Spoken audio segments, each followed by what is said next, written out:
Most nonprofits don't lose donors because they stop caring.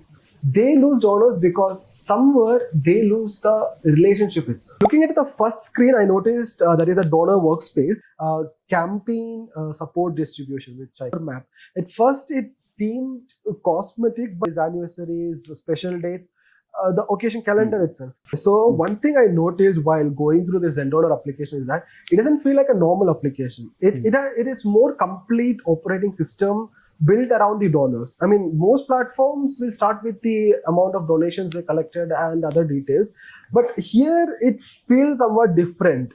So let's break down the interface part by part itself so that we can understand further. Okay. Looking at the first screen, I noticed there is a donor workspace.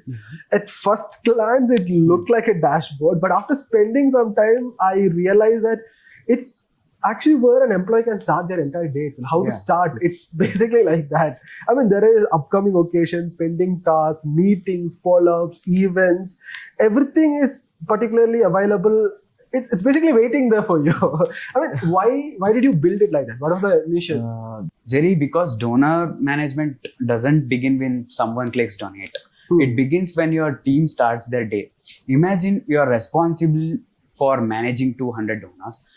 Without a workspace, the first 15 minutes of every morning are spent figuring out which needs attention actually. You check emails, you open Excel, you open calendar.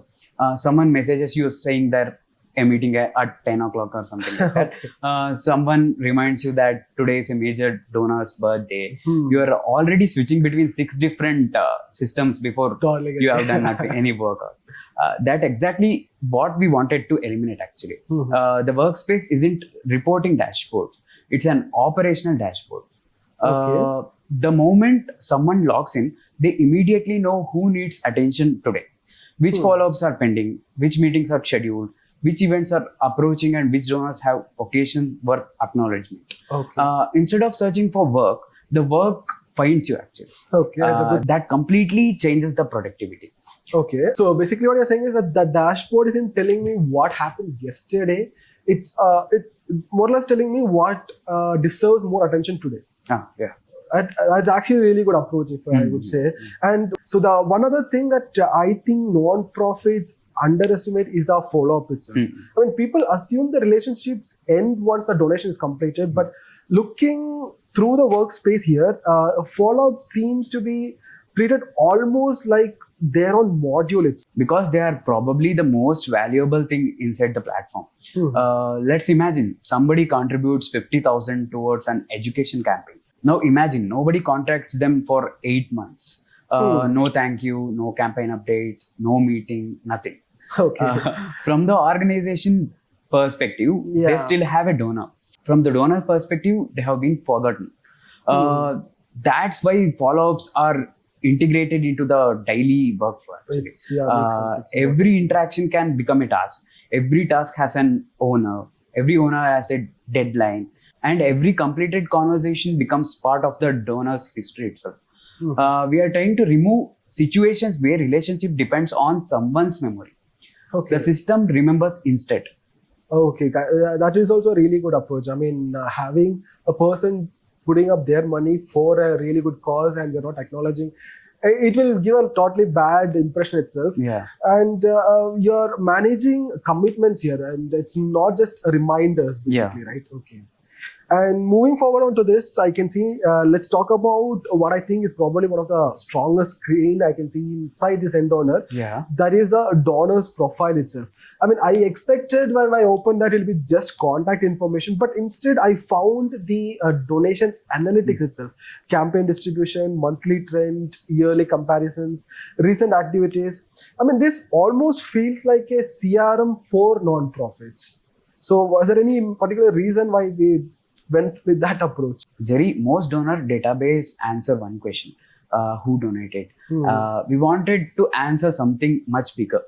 What does this person's entire relationship with the organization look like? Suppose someone first donated during a disaster relief campaign. A year later, they attended your annual fundraising dinner. 6 months later, they become a recurring donor. Then they sponsored an educational initiative. Then one of your relationship manager had 3 meetings with them. That isn't 5 records. That's one journey. Got it. Yeah, that for same person. The donor profile brings every one of those interaction together.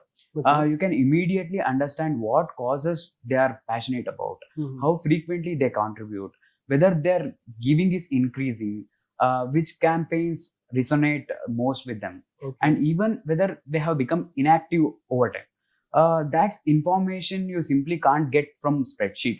Okay, that actually makes sense. I mean, so when a fundraiser opens a donor profile, they're not opening the contact details itself, they're opening the whole context of the journey, as you told. Going forward, I can see there is one chart which actually really stood out for me.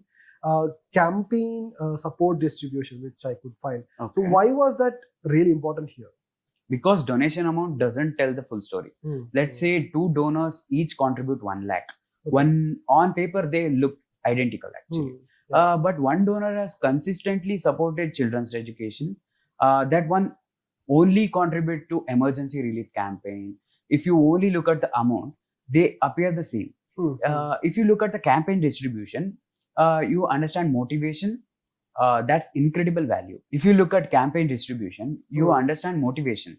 That's incredibly valuable. It is. Now your communication becomes meaningful actually. You're not sending every campaign to every donor.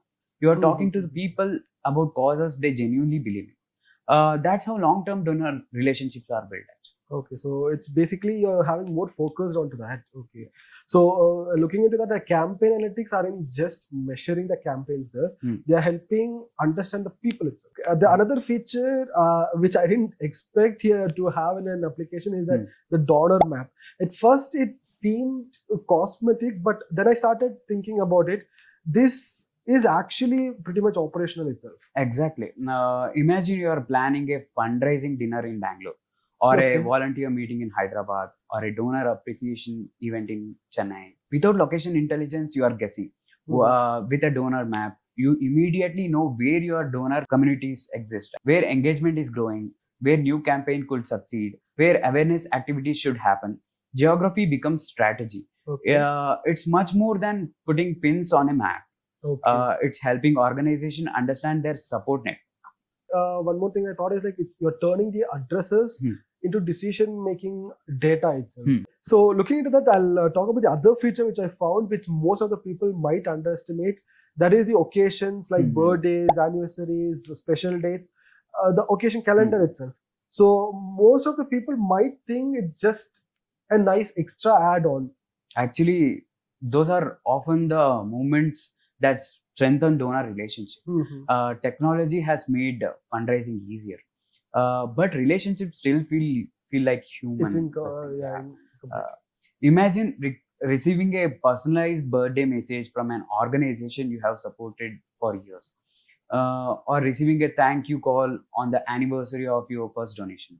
These interactions aren't asking for money; they're showing appreciation. That's why occasion tracking is integrated directly into the donor's profile and calendar. The system helps organization remember moments that people never forget. Got it. So this is actually really good. It's fascinating that one of the most valuable fundraising tools has nothing to do with the fundraising itself, and it's basically giving a finesse to that human touch for the overall application. That's great. So let's imagine a real organization. So they have grown from 500 to 20,000 maybe. So where does ZenDonor actually change their data there? Everywhere. The fundraising manager opens one workspace instead of 6 applications. Relationship managers knows exactly who requires follow-up. Meetings are already scheduled, birthdays are waiting, campaigns history is visible. Every donor interaction is attached to a single profile. Management doesn't wait until month end to understand performance because the analytics already there. And perhaps the biggest difference, the no knowledge lives inside one employee's notebook anymore. It lives inside the organization. That means relationship continue even when teams changes. That's what scalability really looks like. I mean, when you're explaining it, it totally makes sense also. I mean, these are very important for the NGO, for example. Okay, so the other biggest thing I learned today is that ZenDonor isn't just trying to become a better donation form itself. It's trying to become the place where every donor relationship leaves, like when meetings or tasks or follow-ups, campaign history, donation analytics, even the occasions also. The communication here is all becoming a single profile itself. Okay, so basically here the organizations will stop reacting to the donors and they start understanding them itself. Okay, so that's great to know. If we continue further on to that, I know there is even more lot of features. So let's do that in the next episode itself. In our next episode, we are moving into what I think is most fascinating part of the platform itself, that's the campaign engine. We will look at why ZenDonor doesn't treat every fundraiser the same, and how regular donations, peer-to-peer fundraising, crowdfunding, then the fundraising events and in-kind donations campaigns each have their own architecture, and why that matters when we are trying to scale impact. So we'll go out and catch in the next episode then. Yeah. Let's do that. So make sure to subscribe to understand further on the ZenDonor. And we are also providing a 1-year free subscription for a limited number of NGOs. So make sure to grab the offer when it's available. So bye-bye.